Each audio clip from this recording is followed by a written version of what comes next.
This was Donald Trump's pitch to black voters during his first presidential run in 2016. What do you have to lose by trying something new like Trump? You're living in poverty. Your schools are no good. You have no jobs. 58% of your youth is unemployed. What the hell do you have to lose? That was almost exactly 8 years ago, when it was still somewhat jarring to hear a major party candidate for president so casually paint an entire slice of the American electorate to whom he was ostensibly trying to appeal as an ugly stereotype.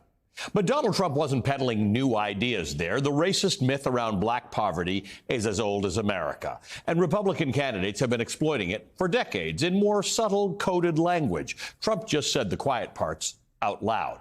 When Ronald Reagan talked about welfare queens in the 1970s and 80s, he was peddling a racist myth about black women getting rich off social services because he wanted to cut funding to social welfare programs.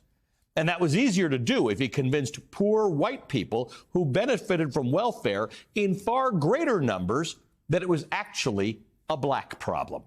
My next guest has dedicated his life to advocating for poor and low-wage people, whatever their color. And his latest project is an attempt to undo decades of political division sown by self-interested politicians, to reveal the truth of poverty in America, that the same system knocks everyone down, and if they joined together, poor people would be a powerful political force.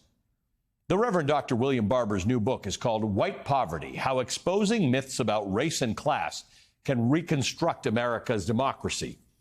It's a crucial and ambitious work. In it, Barber writes, quote, "The myth that says that poverty is a black issue obscures the fact that white folks are potentially the single largest base for a movement of poor people that could demand that our government address the crisis of poverty in America.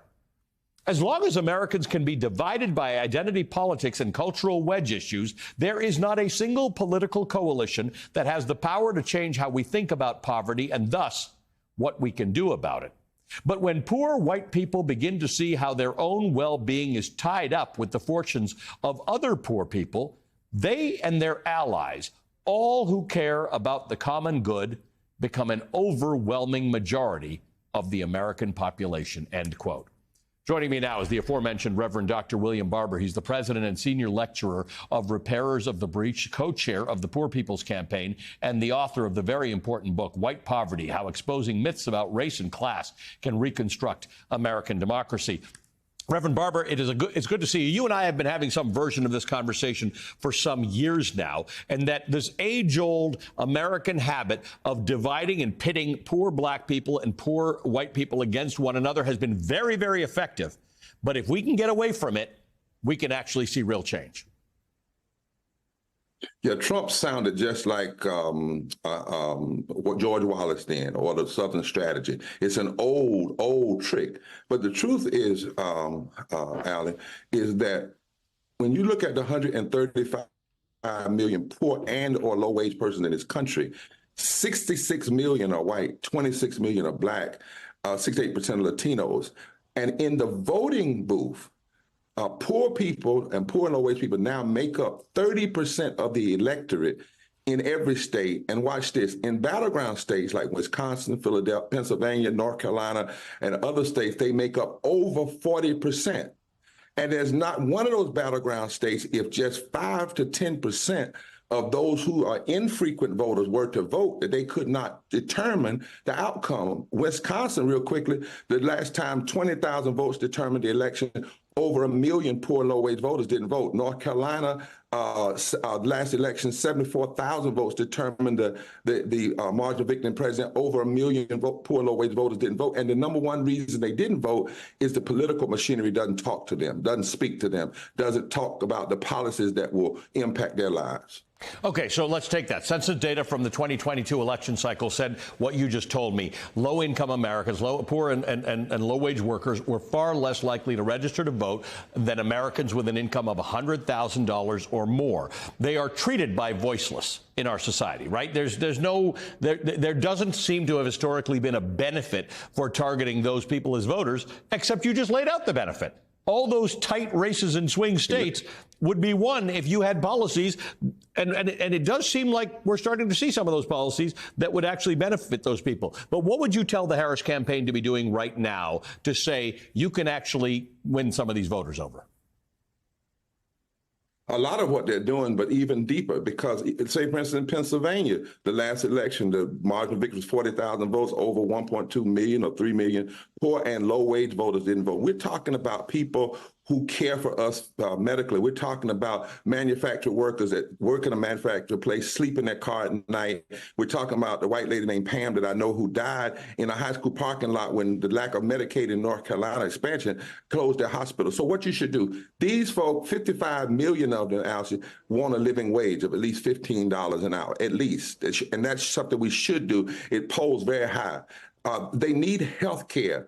80 to 87 million people are without health care or underinsured. They want to see voting rights because voting rights is the equalizer to the money and to all of the dark money. So they want to see the child income tax credit. They want to see the earned income tax credit. They want to see safety nets that allow people not just to fall through the cracks. And so everything we're talking about, not only is it the moral thing to do, but it's the moral thing to do because it's the right thing to do and the economic thing to do. It costs us more to let child poverty exist without fixing it. It costs us more not to pay workers a living wage. It costs us more not for people not to have health care. And again, Alcy, we're talking about, which is the reason why we're reaching out to 15 million poor and low-wage voters through the campaign in a nonpartisan way to talk about issues. We're saying, you're talking about in some states, less than 3%. Every political campaign ought to have some ads and some radio ads and some mailers that say to poor and low-wage folk, if you vote for us and give us a Congress and give us the Senate, this is what will happen.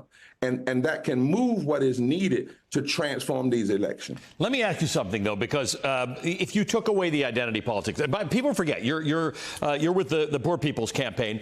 Martin Luther King, when he died, when he was assassinated, he was dealing with economic issues, and he was making this point to white people and black people. Your problems are the same. The people to blame are the same. The people keeping you down to provide low-wage labor are the same. And so what happens if you break that divide? Can we break it, and what happens if we break it? Well, what happens if we break it, but let me say this, is how we break. We can still talk about race and have to, but we expand the conversation of race. And we show how those who engage in racialized politics to keep people down, those policies have a collateral damage. When Trump says, or Reagan says what he says, it's not only racist toward the black woman, it's also dismissive of tens of millions of white people. So you get dismissed in the racial tropes. You get dismissed in the racial division. If we say no to it, then we can, when poor and low-wage white folk and black folk and brown folk and Asians and Native form together, we become what Celinda Lake said, the most powerful swing vote in the country, Alec. The largest swing vote with the most potential is 30 million voters, 30 million, 57 million of poor and low-wage voters voted last time, but 30 million didn't. That's the largest potential swing vote in the country that could fundamentally transform who gets elected and the kinds of policies that are implemented after the elections. Reverend Barber, one day it's going to come out when I'm doing research on you that you're an economist, because we have the best economic conversations. It's always good to see you, sir. Thank you for joining us. William Barber is the president and senior lecturer at Repairers of the Breach. He's the co-chair of the Poor People's Campaign. He's the author of White Poverty, How Exposing Myths About Race and Class Can Reconstruct American Democracy.